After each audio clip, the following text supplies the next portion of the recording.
1 minute 30 de standing ovation, tout parti confondu, les applaudissements résonnent dans un hémicycle plein à craquer. Une quinzaine de minutes de discours, une intervention qui commence avec l'hymne national ukrainien.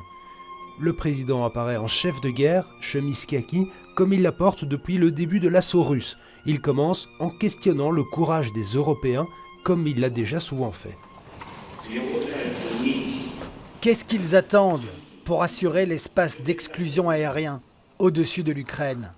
Et puis ce message clé à destination de la Belgique pour de nouvelles sanctions là où elle peut frapper fort. La paix a beaucoup plus de valeur que les diamants, que les accords avec la Russie, que les bateaux russes dans les ports.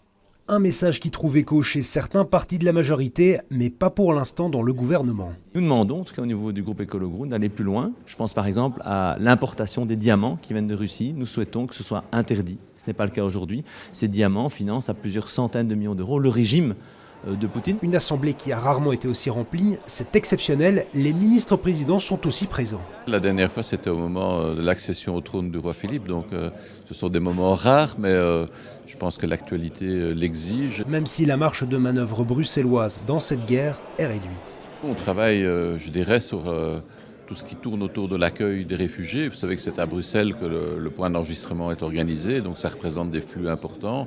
Ce sont aussi des solutions qu'il faut pouvoir trouver. Quoi qu'il en soit, la réponse officielle vient de la bouche du Premier ministre. Des armes seront encore livrées, mais la suite sera exclusivement économique. Nous devons donc mettre en place une solution plus rapide, plus directe, une intégration économique accélérée de l'Ukraine et de l'Europe pour commercer, investir. En tout cas, c'est un discours qui fera date. C'est la première fois que le président d'un pays en guerre était accueilli au Parlement fédéral.